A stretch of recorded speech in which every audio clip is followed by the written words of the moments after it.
Bonjour à toutes et à tous, je suis ravi de vous retrouver aujourd'hui pour cette nouvelle vidéo. Aujourd'hui, une vidéo Free Talk, histoire de faire un petit débat. Donc j'attends vos retours en commentaire, je suis curieux d'avoir vos avis. C'est un sujet qui revient régulièrement sur les vidéos YouTube et sur les YouTubeurs à la fois comics mais autres en particulier. Et c'est donc la question des vidéos achats. Alors, est-ce qu'il faut faire des vidéos achats? Est-ce qu'il faut les regarder? Et moi, je vais vous donner à la fois mon point de vue en tant que personne qui regarde certaines vidéos achats et également je vais vous donner mon point de vue sur la chaîne que vous êtes en train de regarder, pourquoi j'en fais et je vais vous donner mon point de vue et mes arguments. Donc je suis ouvert vraiment à la discussion, ça m'intéresse d'avoir vos retours. Je suis très curieux de débattre avec vous sur ce sujet parce que bah voilà, est-ce qu'il faut en faire, est-ce qu'il ne faut pas en faire, est-ce qu'il faut les regarder, est-ce qu'il ne faut pas les regarder. Et moi je vais vous dire tout de suite pourquoi j'en regarde. Alors la première raison pourquoi je regarde des vidéos achats, c'est déjà pour découvrir de nouvelles choses, découvrir de nouveaux titres. Je ne suis pas forcément un gros féru d'actualité, de ce qui sort à tel mois, tel mois, tel mois. Franchement, je ne prends pas le temps de faire ça. Et puis, j'ai pas envie de me farder voilà, des catalogues d'éditeurs pour savoir ce qui va sortir à tel moment. Donc, du coup, souvent, je regarde des vidéos achats pour savoir ce qui est sorti, ce qu'il y a peut-être comme nouveauté qui pourrait m'intéresser que moi, je n'aurais pas vu passer. Parce que je suis comme ça, je ne suis pas forcément les trucs. Mais également pour découvrir des nouveaux titres parce que il y a quand même beaucoup de youtubeurs qui font pas mal de contenu intéressant et ça permet voilà, d'élargir un petit peu mon univers de découverte, des titres sur lesquels je serais peut-être pas forcément allé en me disant tiens finalement ça pourrait avoir un intérêt, hop je le rajoute dans une des multiples wishlists et donc voilà, ça c'est une des premières raisons pour lesquelles je regarde des vidéos achats. Mais également je regarde des vidéos achats pour connaître l'univers du youtubeur. Est-ce que la personne que je vais regarder ou que j'ai envie de soutenir, est-ce qu'on a un peu les mêmes goûts en commun? Est-ce qu'on a des univers concordants? Est-ce que on va avoir des centres d'intérêt? Donc ça me permet voilà, de voir si je continue à regarder le contenu que va proposer cette personne ou pas. Et ça me permet, si c'est quelqu'un que je soutiens, de lui apporter mon soutien par une vue, parce qu'on sait que les algorithmes sont compliqués sur les réseaux sociaux et sur YouTube. Donc voilà, c'est un petit soutien, un petit like, un petit commentaire si je peux, s'il y a quelque chose qui me donne envie de mettre un commentaire.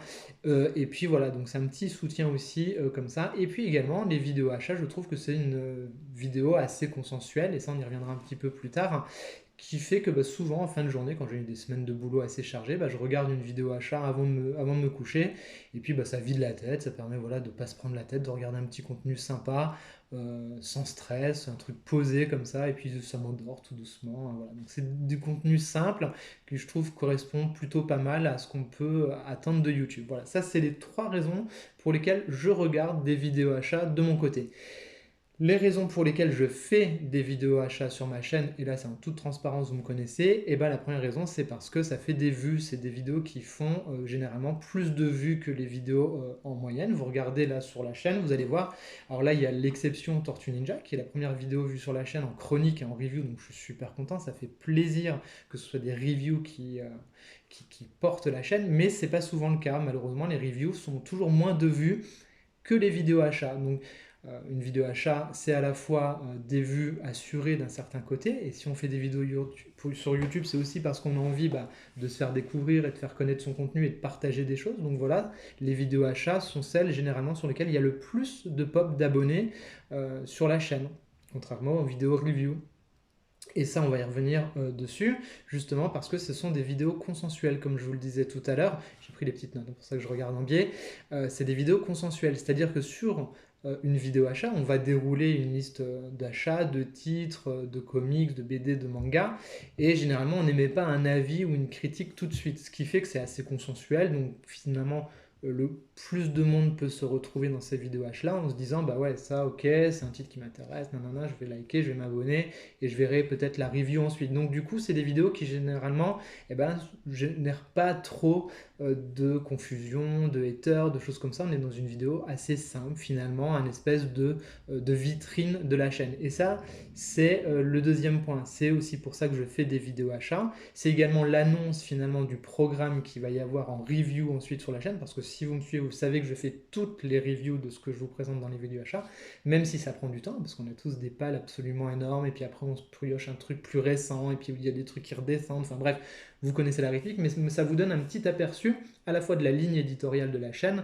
mais également des futurs reviews qui vont arriver sur la chaîne, et ça je trouve que c'est plutôt intéressant. Ça me permet également pendant ces vidéos achats ou réception, de vous donner l'origine du truc. Alors si par exemple c'est un titre que j'ai reçu en service de presse, bah, ça vous permet de le savoir et de vous dire bah non, quand il va faire sa review ça m'intéresse pas parce qu'il a eu un SP, ou au contraire de se dire bah si, ça m'intéresse quand même d'avoir son avis, je sais qu'il est objectif, je vais aller dessus. Ça me permet également de préciser si c'est de l'achat en neuf ou si c'est de l'achat en occasion, si c'est sur Vinted. Je ne le prends pas au hasard, vous savez que c'est un de mes gros coups de cœur, je vous invite à aller voir la vidéo.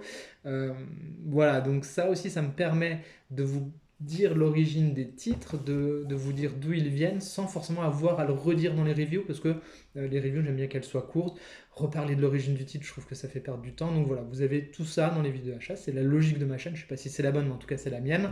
Et ça permet également de faire passer des titres qui sont peut-être moins connus. Et bien, au moins, comme elles sont un peu plus vues, bah, ça permet d'avoir une visibilité un petit peu plus large sur certains titres et peut-être de susciter la curiosité.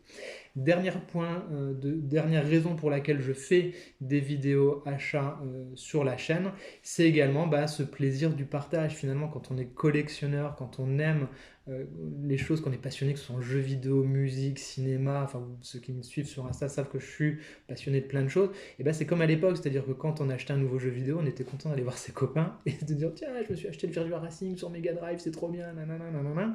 Bon voilà, on est un peu dans cette logique-là, hein. Les réseaux sociaux, c'est un peu cette extension technologique du réseau et du cercle d'amitié ou de copinage qu'on peut avoir. Et donc c'est ce plaisir-là de partager sa collection avec d'autres personnes, tout simplement. Alors à la fois dans les vidéos review, mais comme je vous le disais, les vidéos achats sont plus vues, donc ça permet de toucher un plus grand nombre de personnes.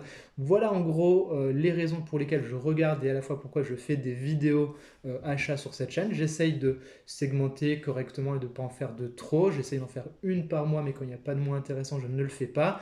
Je vais prendre aussi le parti de faire, comme vous l'avez vu, des petits unboxings quand ça a du sens. Le premier et le dernier en date pour l'instant, c'est celui sur la commande chez Excalibur Comics. Je trouve que ça avait du sens pour ceux qui seraient intéressés peut-être de commander sur ce site. Le prochain, ce sera sur la commande que j'ai fait chez Aquileos pendant la braderie, mais je ne l'ai toujours pas reçu, ça fait plus d'un mois, donc je l'attends impatiemment. Mais là aussi, je trouve que ça a du sens de découvrir ce truc-là. Et sinon, la prochaine vidéo achat en théorie, ce sera fin septembre, s'il y a assez de matière à vous montrer. Sinon, les reviews arriveront au fil de l'eau. Voilà, j'espère que la vidéo vous a plu et vous a intéressé. N'hésitez pas à me donner votre avis en commentaire, ça m'intéresse d'échanger avec vous, vous le savez. Si vous découvrez la vidéo pour la première fois à la chaîne avec cette vidéo, n'hésitez pas à vous abonner, à liker, partager et commenter. Et moi, je vous dis à très vite pour des reviews. Bye bye les amis.